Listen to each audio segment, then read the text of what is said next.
Struggling with SAT grammar, you might not be focusing on the right thing, right? So there's this concept of soft skills and hard skills, right? And when that comes specifically to SAT grammar, that's probably the only reason why you struggle. There are certain rules that you have to memorize, and if you have a soft or a hard understanding in those rules, that's going to affect how well you actually perform on the exam, doing things by ear or not doing things by ear. And the more we can push our knowledge into one of those categories, the better score we can achieve. So hi, I'm Karthik, and this is how to get a perfect score in SAT grammar.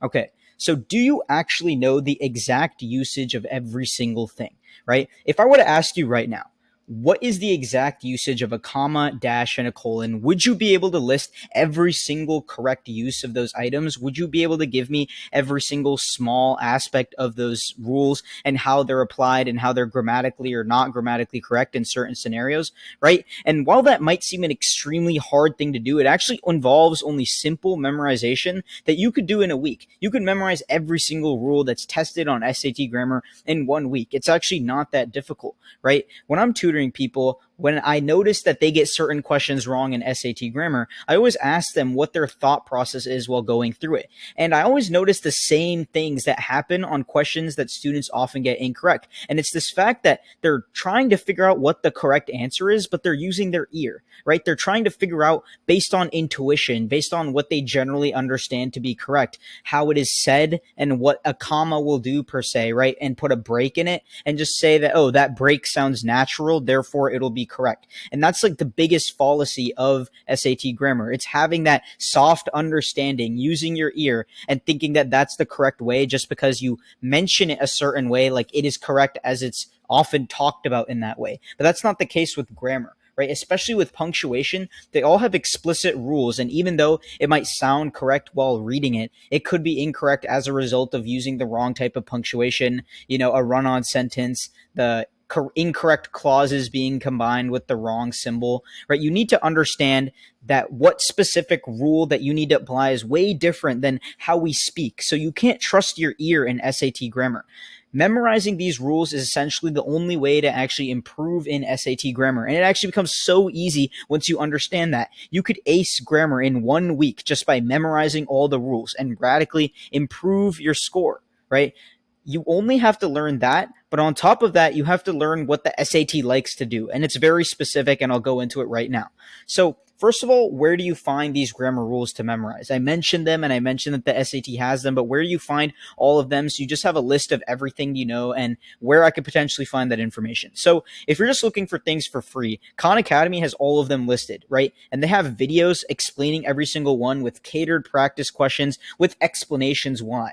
It's an extremely good resource, and it's completely free. But that's not the one that I would typically go for, right? And even though I preach Khan Academy for SAT reading and SAT math, it's not something I specifically go for, only because I feel like you could get a better understanding from this other resource that I like. It's not free. That's why I mentioned Khan Academy, but this not free resource is the College Panda SAT writing book. And what I really love about this book is the fact that it has all of the skills, right? Explicitly written with chapters. It tells you how much priority you should give to each skill, right? So how much a certain rule is tested in comparison to others. So you have a priority of what you should know and what you shouldn't know, right? But on top of that, it has how the SAT loves to test those rules. It has how the SAT likes to test them, and it has basic SAT conventions, right? So their conventions of grammar are these concepts that they don't specifically like certain ways to say things, right? When you can say things in less words and keep the same meaning,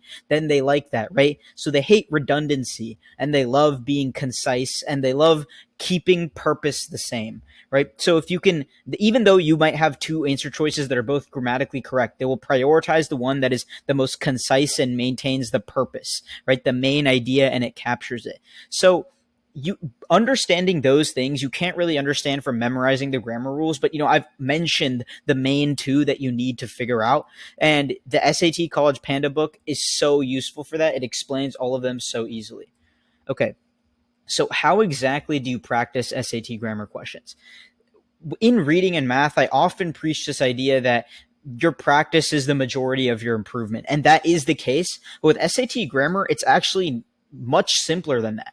Once you memorize all the grammar rules that you need to know and understand conciseness and the things that the SAT specifically looks for, you've done pretty much 90% of the work. Because in SAT grammar, you can boil down the passage into some specific formula, right? And all you need to do is input these memorized rules into the questions, right? So you figure out what the question is specifically testing, you remember the rule and you apply the rule and then make sure it's correct, right? That is 90% of the work.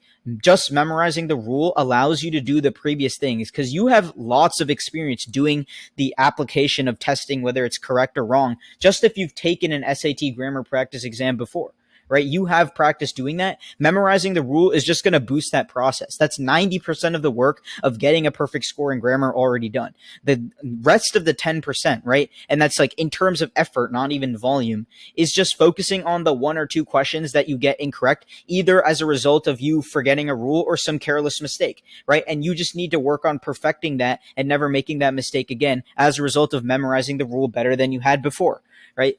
All your lack of getting a good score in SAT grammar is completely, like entirely the result of the lack of memorization of the specific rules. Way before in the video, I talked about this idea of having a soft understanding and a hard understanding. And your understanding is reliant like on your score, right? So if you're trying to get a good score, you need a hard understanding of every single rule. You need a hard understanding of exactly what you're trying to implement and what it is and why the certain case that they give you is incorrect and why a certain one is correct.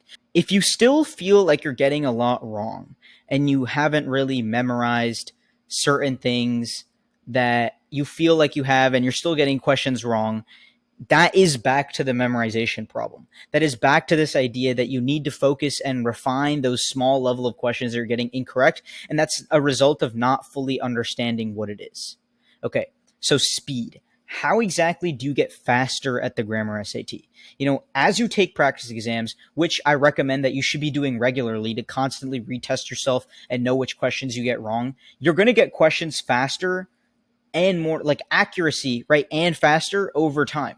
As you just take more, the rules that you have memorized will become less active recall and more passive. You're just going to be able to know them quicker and just faster. It's simply like that. You just are going to be able to memorize them and know them faster than you have before. So you have a rule, you try to remember the rule, and then you do the comparison, you figure out the right answer. That process just gets faster through practice, right? This is the aspect, the 10% aspect that you might actually need to work on because it's something that you might be able to apply all the rules, but it takes a long time. Practicing just applying the explicit rule and getting the right answer, that is going to take a long time, but it gets shorter and shorter as you do it more, right? And that's the tenet of SAT prep that I always mention to everybody in almost every single video, that practice is the key here, right? And only practicing full length exams and doing it in a series in order as it's supposed to be done can get you an improvement like this. One-off questions don't really help you.